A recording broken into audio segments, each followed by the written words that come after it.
So welcome back to our channel. So നമ്മൾ ഇനി നോക്കാൻ പോകുന്നത് കമ്പൈലർ ഡിസൈൻ്റെ മൊഡ്യൂൾ 5 ആണ്. മൊഡ്യൂൾ 5 ഇമ്പോർട്ടൻറ്റ് ടോപ്പിക്കാണ് ഡയറക്റ്റഡ് അസൈക്ലിക് ഗ്രാഫ് അല്ലെങ്കിൽ ഡാഗ്. ഡാഗിൻ്റെ കൺസ്ട്രക്ഷൻ ചോദിച്ചിട്ടുണ്ട്. സോ കൺസ്ട്രക്ഷൻ ഓഫ് ഡാഗ് എങ്ങനെയാണെന്ന് സ്റ്റെപ്പ് ബൈ സ്റ്റെപ്പ് പറഞ്ഞു തരാം. മെയിൻലി കമ്പൈലർ ഡിസൈനിൽ ഡാഗ് എന്ന് പറയുന്നത് ഒരു അബ്സ്ട്രാക്ട് സിൻടാക്സ് ട്രീ ആണ് with a unique node for each value. ഓരോ വാല്യൂക്ക് ഒരു യൂണിക് നോഡ് വെച്ച് കൺസ്ട്രക്ട് ചെയ്യുന്ന ഒരു സിൻടാക്സ് ട്രീ ആണ് ഡാഗ് എന്ന് പറയുന്നത്. ഡാഗ് മെയിനായിട്ട് കൺസ്ട്രക്ട് ചെയ്യുന്നത് 3 അഡ്രസ് കോഡിൽ നിന്നായിരിക്കും. ഓക്കെ, ഇനി എങ്ങനെയാണ് ഡാഗ് കൺസ്ട്രക്ട് ചെയ്യണമെന്ന് നോക്കാം. നമുക്ക് ഇതേപോലെ അല്ലെങ്കിൽ ഇതിപ്പോൾ ഒരു 3 അഡ്രസ് കോഡാണ് തന്നിട്ടുള്ളത്. എക്സാമ്പിൾ ഞാൻ പറയാണ്, ഇതൊരു 3 അഡ്രസ് കോഡാണ്. ഒന്നെങ്കിൽ ഇങ്ങനെ 3 അഡ്രസ് കോഡ് ഡയറക്റ്റ് തന്നിട്ട് നമ്മളിത് കൺസ്ട്രക്ട് ചെയ്യാൻ പറയും. ഇല്ലെങ്കിൽ ഒരു എക്സ്പ്രഷൻ ആയിട്ടായിരിക്കും തന്നത്. അതിൽ നിന്ന് നമ്മൾ 3 അഡ്രസ് കോഡ് ജനറേറ്റ് ചെയ്യുക, എന്നിട്ട് ഡാഗ് കൺസ്ട്രക്ട് ചെയ്യാം. സോ ഇപ്പം നമുക്കിപ്പോൾ ഒരു എക്സാമ്പിൾ നോക്കാം. ഇവിടുത്തെ എക്സാമ്പിൾ ക്വസ്റ്റ്യൻ നോക്കിയൊരു 4 ABCE എന്ന് പറഞ്ഞാൽ 4 വേരിയബിൾസ് സ്റ്റോർ ചെയ്യുന്ന ഒരു 3 അഡ്രസ് കോഡ് കൊടുത്തിട്ടുണ്ട്. ഇതിലെങ്ങനെയാണ് നമ്മൾ വരയ്ക്കുന്നതെന്ന് നോക്കുക. സോ നമ്മൾ ഫസ്റ്റ് എക്സ്പ്രഷൻ നോക്കുക, A is equal to B plus C. Okay, first code നോക്കിയാൽ A equal to B plus C. ഇതിൽ നമ്മൾ ആദ്യം ഈ B പ്ലസ് C ഇത് വരയ്ക്കണം എന്ന് നോക്കുക. A equal to B plus C എന്നാണ്. സോ ഞാൻ ആദ്യം B പ്ലസ് C വരയ്ക്കാൻ പോവുകയാണ്. അപ്പോൾ ആദ്യം എനിക്ക് ഇവിടെ B എന്ന് പറഞ്ഞൊരു നോഡും വേണം, C എന്ന് പറഞ്ഞൊരു നോഡും ഉണ്ട്. ഓക്കെ, ബിയും സിയും കൂടെ എന്ത് ചെയ്തു, ആഡ് ചെയ്തു. സോ ഇത് രണ്ടിൻ്റെയും നമ്മൾ എന്ത് ചെയ്തു, ആഡ് ചെയ്തു. പ്ലസ് ചെയ്തിട്ടുള്ള റിസൾട്ട് എന്താണ്, എയിലാണ് സ്റ്റോർ ചെയ്തത്. അപ്പോൾ ഈ പ്ലസിൻ്റെ ഇവിടെ വേണം എന്തെഴുതാൻ, എ എഴുതാൻ. ഇങ്ങനെ വരച്ചെഴുതുന്നതിൻ്റെ അർത്ഥം എന്ന് പറഞ്ഞാൽ A equal to B plus C എന്നാണ് അർത്ഥം. മനസ്സിലായോ? ഇങ്ങനെ വേണം വരയ്ക്കാൻ.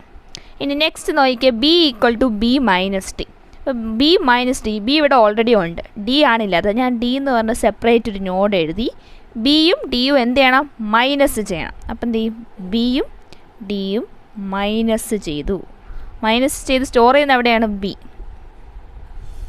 മനസ്സിലായോ? Next C plus D. അപ്പോൾ സിയും ഡിയും ആഡ് ചെയ്യണം. ഇവിടെ C ഉണ്ട്, ഇവിടെ D ഉണ്ട്. ഇത് രണ്ടും എന്ത് ചെയ്യണം, ആഡ് ചെയ്യണം. അപ്പോൾ C ഉണ്ട് ഡിയും കൂടെ ആഡ് ചെയ്യുമ്പോൾ നമുക്ക് എന്ത് കിട്ടും, C കിട്ടും. Okay, in last B plus C. നമുക്ക് ഓൾറെഡി ഇവിടെ B ഉണ്ട്, ഇവിടെ C ഉണ്ട്. സോ ബിയും സിയും കൂടെ പ്ലസ് ചെയ്യുന്നു. അപ്പോൾ നമുക്ക് എന്ത് കിട്ടും, ഇത് B അല്ലേ, ഇത് C അല്ലേ, ബിയും സിയും കൂടെ പ്ലസ് ചെയ്യുമ്പോൾ എന്ത് കിട്ടും, E കിട്ടും. സോ കൺസ്ട്രക്ഷൻ മനസ്സിലായോ? ഇതാണ് ഡാഗിൻ്റെ കൺസ്ട്രക്ഷൻ.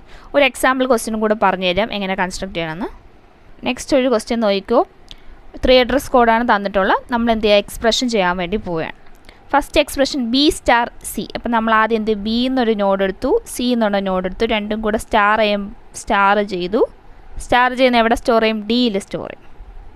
ഓക്കെ, ഇനി A പ്ലസ് B. ഇവിടെ A ഇല്ല, അപ്പോൾ A എന്നുകൊണ്ട് സെപ്പറേറ്റ് ഞാനൊരു നോഡ് എടുത്തു. എയും ബിയും കൂടെ പ്ലസ് ചെയ്യുമ്പോൾ എവിടെ സ്റ്റോർ ചെയ്യും, ഇയിൽ സ്റ്റോർ ചെയ്യും. അപ്പോൾ ആദ്യം എയും ബിയും കൂടെ പ്ലസ് ചെയ്യുന്നു, സ്റ്റോർ എവിടെ ചെയ്യുന്നു, ഇയിൽ സ്റ്റോർ ചെയ്യും. ഓക്കെ, ഇനി B equal to B star C. B star C നമ്മൾ ഓൾറെഡി ചെയ്തായിരുന്നില്ലേ, B സ്റ്റാർ C. സോ അതെവിടെ സ്റ്റോർ ചെയ്തു, ആദ്യത്തേത് ഡിയിൽ സ്റ്റോർ ചെയ്തു.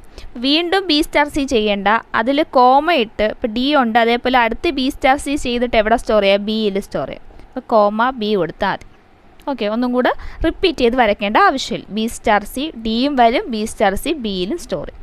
Next E minus D. ഇവിടെ E ഉണ്ട്, ഇവിടെ D ഉണ്ടല്ലേ. അപ്പം ഇയും ഡിയും കൂടെ മൈനസ് ചെയ്യും, എവിടെ സ്റ്റോർ ചെയ്തു, എയിൽ സ്റ്റോർ. ഓക്കെ അല്ലേ? ഇതിപ്പോൾ ഞാൻ 3 അഡ്രസ് കോഡ് തന്നിട്ടാണ് വരച്ചത്. ഇനി ഞാനൊരു എക്സ്പ്രഷൻ തരാം, എന്നിട്ട് അത് 3 അഡ്രസ് കോഡ് തന്നിട്ട് വരയ്ക്കാൻ എങ്ങനെയെന്നും പറഞ്ഞുതരാം. നോക്കിയാൽ ഇതാണ് നമ്മുടെ എക്സ്പ്രഷൻ ക്വസ്റ്റ്യൻ. ഇതിൽ നിന്ന് ആദ്യം നമുക്ക് എന്ത് ചെയ്യണം, 3 അഡ്രസ് കോഡ് ജനറേറ്റ് ചെയ്യണം. എങ്ങനെയാണ് 3 അഡ്രസ് കോഡ് എഴുതണേന്ന് നോക്കിക്കോ. നമുക്കിതിൽ ആദ്യം ഇവിടെ നിന്ന് തുടങ്ങാം, അല്ലെങ്കിൽ ഇവിടെ നിന്ന് തുടങ്ങാം. നിങ്ങളുടെ ഇഷ്ടം നോക്കി ഇവിടെ നിന്ന് തുടങ്ങിയാൽ നോക്കിക്കോ. ഫസ്റ്റ് എക്സ്പ്രഷൻ എന്താ, A പ്ലസ് B ആണല്ലേ. അപ്പോൾ ഞാൻ ഈ A പ്ലസ് ബിയെ ഒരു വേരിയബിൾ സ്റ്റോർ ചെയ്യാൻ പോകണം. ഞാൻ T1 എന്നുള്ള വേരിയബിൾ എടുത്ത് T1 equal to A plus B എന്ന് ഒരു വേരിയബിൾ സ്റ്റോർ ചെയ്തു. ഇതൊരു 3 അഡ്രസ് കോഡല്ലേ.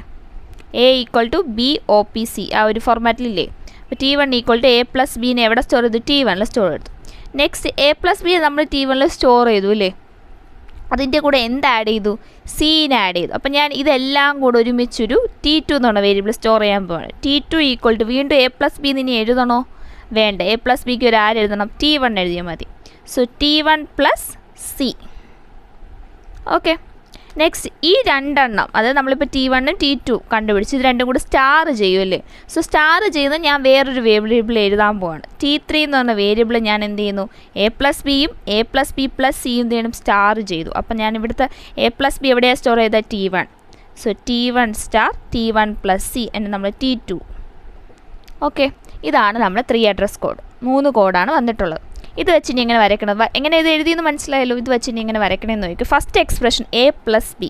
അപ്പോൾ A എന്നൊരു നോഡ് എടുത്തു, B എന്ന് പറഞ്ഞൊരു നോഡ് എടുത്തു, രണ്ടും കൂടെ പ്ലസ് ചെയ്തു. എന്നിട്ട് എവിടെ സ്റ്റോർ ചെയ്തു, T1.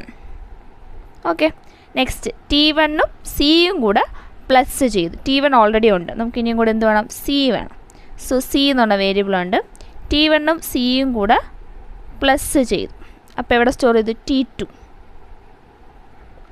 ഇനി T1ഉം T2ഉം കൂടെ സ്റ്റാർ ചെയ്ത് T3. T1 ഇവിടെയുണ്ട്, T2 ഇവിടെയുണ്ട്, രണ്ടും കൂടെ എന്ത് ചെയ്തു, സ്റ്റാർ ചെയ്തു. എന്നിട്ട് എവിടെ സ്റ്റോർ ചെയ്തു, T3. ഓക്കെ അല്ലേ, ഇതാണ് ഈ 3 അഡ്രസ് കോഡിൻ്റെ കറസ്പോണ്ടിങ് ഡയഗ്രം. ഓക്കെ അല്ലേ.